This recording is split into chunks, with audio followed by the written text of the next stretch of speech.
Hello, ನಮಸ್ತೆ. ನಾನಿವತ್ತು ದೊಣ್ಣಮೆಣಸಿನ್ಕಾಯಿನ ಎಣ್ಗಾಯಿ ಮಾಡಿ ತೋರಿಸ್ಬೇಕಂತ ಇದ್ದೇನೆ. ಅದಕ್ಕೆ ಬೇಕಾಗೋ ಸಾಮಗ್ರಿಗಳು ಹೀಗಿದೆ. 2 ದೊಣ್ಣಮೆಣಸಿನ್ಕಾಯಿ ತಗೊಂಡಿದ್ದೇನೆ, ಒಂಚೂರು ಬೆಲ್ಲ, ಹುಣಸೆಹಣ್ಣು, ಬೆಳ್ಳುಳ್ಳಿ ಶುಂಠಿ 1-2 ಎಸಳು, ಒಂದು ಅರ್ಧ ಈರುಳ್ಳಿ, 2 ಹಸಿಮೆಣಸು, ಕೊತ್ತಂಬರಿ ಸೊಪ್ಪು, 1 ಟೊಮೆಟೊ, 1 ಕಪ್ ತೆಂಗಿನಕಾಯಿ, ಒಣ ಕೊಬ್ಬರಿ, ಮತ್ತು 1 ಚಮಚ ಅಷ್ಟು ಕೊತ್ತಂಬರಿ ಕಾಳು, ಅರ್ಧ ಸ್ಪೂನ್ ಜೀರಿಗೆ, 2 ಲವಂಗ, ಚಕ್ಕೆ ಒಂಚೂರು, ಮತ್ತು ಅರಿಶಿನ ಪುಡಿ. ಇಷ್ಟು ನಮಗೆ ದೊಣ್ಣಮೆಣಸಿನ್ಕಾಯಿ ಎಣ್ಗಾಯಿ ಮಾಡಲಿಕ್ಕೆ ಬೇಕಾಗುವ ಸಾಮಗ್ರಿಗಳು. ಇದಕ್ಕೆ ನಾನೀಗ ಸ್ವಲ್ಪ ಎಣ್ಣೆಯಲ್ಲಿ 1 ಚಮಚದಷ್ಟು ದೊಡ್ಡ ಸ್ಪೂನ್ನಷ್ಟು ಶೇಂಗಾ ಕಾಳನ್ನು ಹುರಿದ್ಕೊಳ್ತೀನಿ.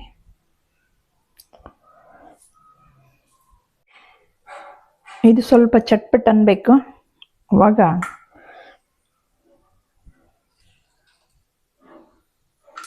ನಾವು ಲವಂಗ, ಚಕ್ಕೆ ಸ್ವಲ್ಪ ಸಣ್ಣ ಫ್ಲೇಮ್ ಇಟ್ಕೊಂಡು ಮಾಡ್ಕೋಬೇಕು.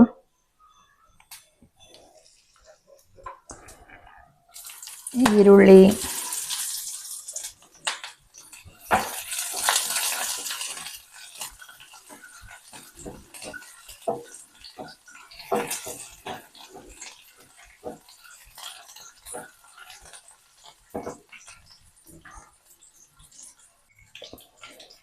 ಬೆಳ್ಳುಳ್ಳಿ ಶುಂಠಿ,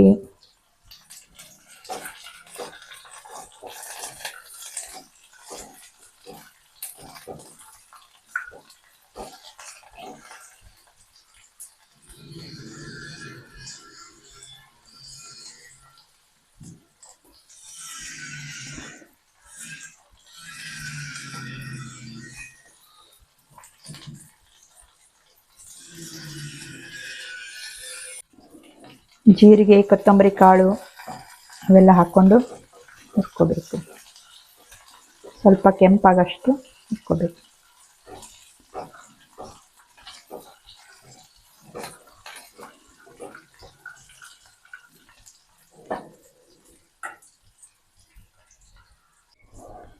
ಇದಕ್ಕೆ ಒಂದು ಸ್ವಲ್ಪ ಬಿಳಿ ಎಳ್ಳು ಹಾಕ್ಕೊಳ್ಳೋಣ.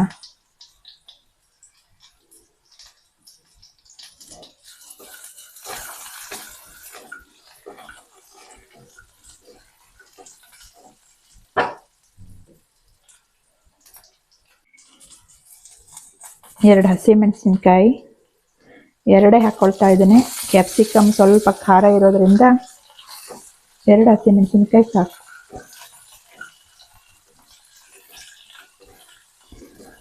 ಖಾರ ಬೇಕನ್ನಿಸಿದವರಿಗೆ ಇನ್ನೊಂದು ಹೆಚ್ಚು ಹಾಕ್ಕೊಳ್ಬೋದು.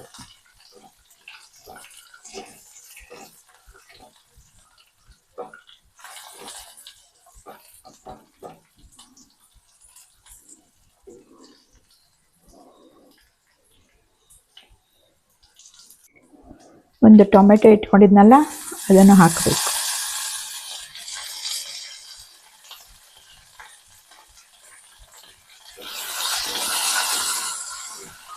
ಟೊಮೆಟೊ ಸ್ವಲ್ಪ ಮೆತ್ತಾಗೋವರೆಗೂ ಇಟ್ಕೊಳ್ಬೇಕು.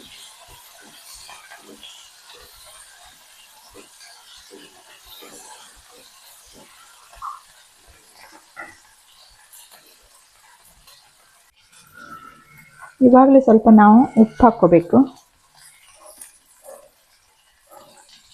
ಉಪ್ಪು ಹಾಕಿದ್ರೆ ಬೇಗನೆ ಟೊಮೆಟೊ, ಈರುಳ್ಳಿ ಎಲ್ಲ ಚೆನ್ನಾಗಿ ಬೇಗನೆ ಬೇಯ್ತದೆ, ಸಾಫ್ಟ್ ಆಗ್ತದೆ. ಆಮೇಲೆ ನಾವು ಕೊನೆಯಲ್ಲಿ ನಾವು ಉಪ್ಪು ನೋಡ್ಕೊಂಡು ಹಾಕಿದರೆ ಆಯಿತು. ರುಚಿಗೆ ಎಷ್ಟು ಬೇಕು ನೋಡಿಕೊಂಡು ಹಾಕ್ಕೊಂಡ್ಬಿಟ್ರೆ ಆಯಿತು. ಮೊದಲಿಗೆ ನಾವು ಹಾಕ್ಕೊಂಡಿರ್ತೀವಲ್ಲ.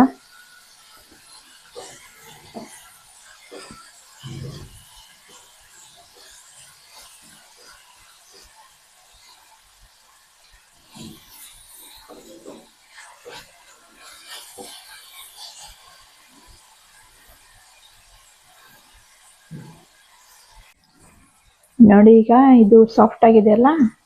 ಇವಾಗ ನಾನು ಅರಿಶಿನ ಹಾಕ್ಕೊಳ್ತೀನಿ. ಸ್ವಲ್ಪ ಕೊತ್ತಂಬರಿ ಸೊಪ್ಪು,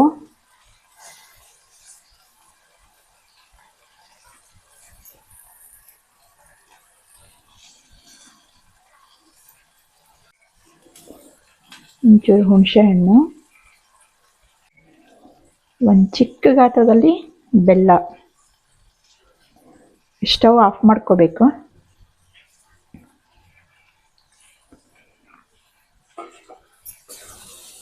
ಎಲ್ಲ ಮಿಕ್ಸ್ ಮಾಡ್ಕೊಳ್ಳೋಣ.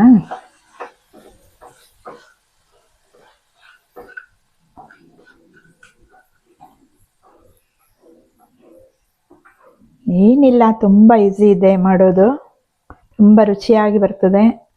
ಯಾವಾಗಲೂ ನಾವು ಬದನೆಕಾಯಿ ಎಣ್ಣೆಗಾಯನ್ನೇ ತಿನ್ನೋದು ಯಾಕೆ, ಈ ಥರನೂ ಮಾಡ್ಕೊಂಡು ತಿನ್ಬೋದು.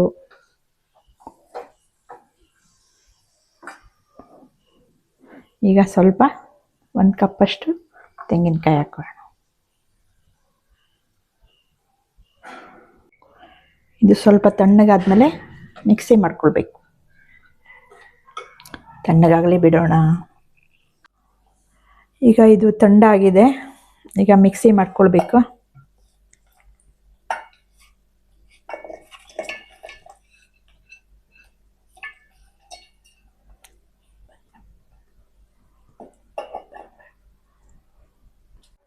ಮಸಾಲೆ ರೆಡಿ ಆಯಿತು. ಇದಕ್ಕೊಂದು 3-4 ಸ್ಪೂನ್ನಷ್ಟು ಎಣ್ಣೆ ಹಾಕೋಬೇಕು.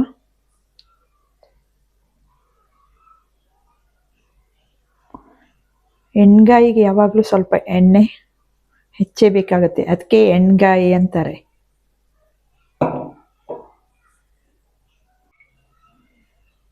ಅದಕ್ಕೆ ಒಂದು ಅರ್ಧ ಈರುಳ್ಳಿ ಈ ಥರ ಕಟ್ ಮಾಡ್ಕೊಂಡಿದ್ದೇನೆ. ತಿನ್ನಲಿಕ್ಕೂ ಚೆನ್ನಾಗಿರ್ತದೆ ಮತ್ತು ನೋಡಲಿಕ್ಕೂ ಚೆನ್ನಾಗಿರ್ತದೆ.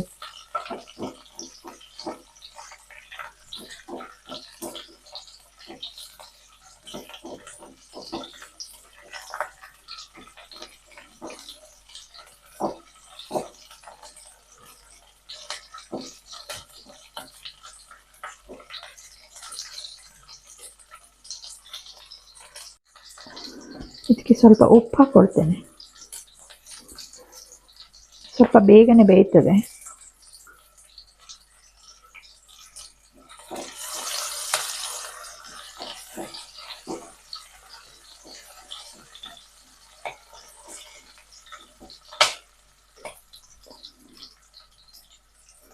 ಇದಕ್ಕೆ ನಾನೀಗ ಕ್ಯಾಪ್ಸಿಕಮ್, ಕಟ್ ಮಾಡ್ಕೊಂಡಿದ್ದ ಕ್ಯಾಪ್ಸಿಕಮ್ ಹಾಕ್ತಾ ಇದ್ದೀನಿ.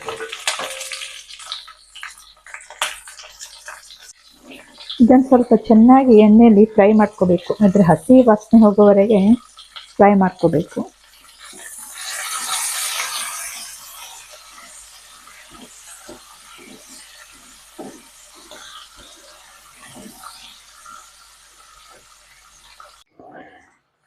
ಈಗ ಇದು ಸಾಫ್ಟ್ ಆಗಿದೆ, ಈಗ ಇದಕ್ಕೆ ಮಸಾಲೆ ಹಾಕೊಳ್ಳೋಣ.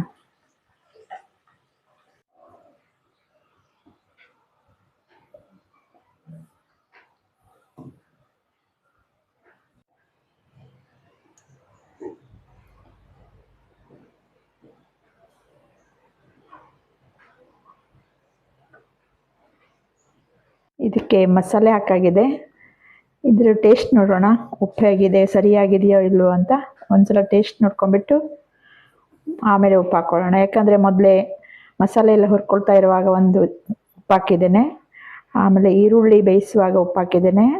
ಅದಕ್ಕೋಸ್ಕರ ಕೊನೆಯಲ್ಲಿ ಒಂದ್ಸಲ ಉಪ್ಪು ನೋಡಿ ಹಾಕ್ಕೊಂಡ್ಬಿಟ್ರೆ ಆಯಿತು. ಸ್ವಲ್ಪ ಉಪ್ಪು ಬೇಕಾಗ್ತದೆ, ಸ್ವಲ್ಪ 1/4 ಸ್ಪೂನಷ್ಟು ಹಾಕ್ತೇನೆ.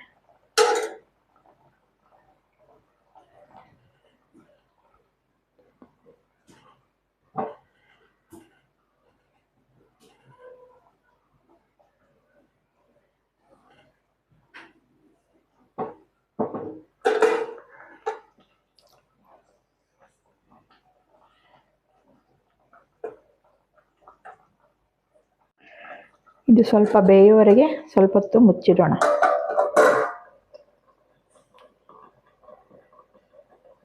ನೋಡಿ, ಈಗ ಇದು ಆಗ್ತಾ ಇದೆ. ನಿಧಾನವಾಗಿ ಎಣ್ಣೆ ಬಿಟ್ಕೋತಾ ಇದೆ, ಸಾಫ್ಟ್ ಆಗ್ತಾ ಇದೆ.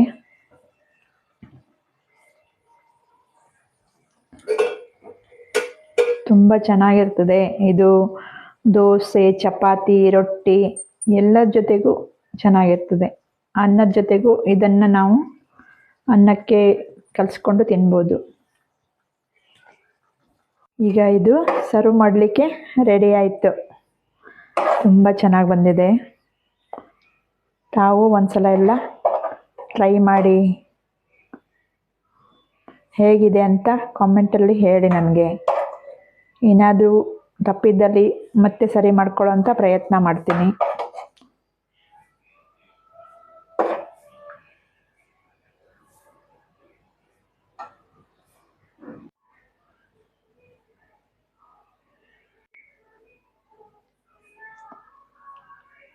Okay, thank you, bye.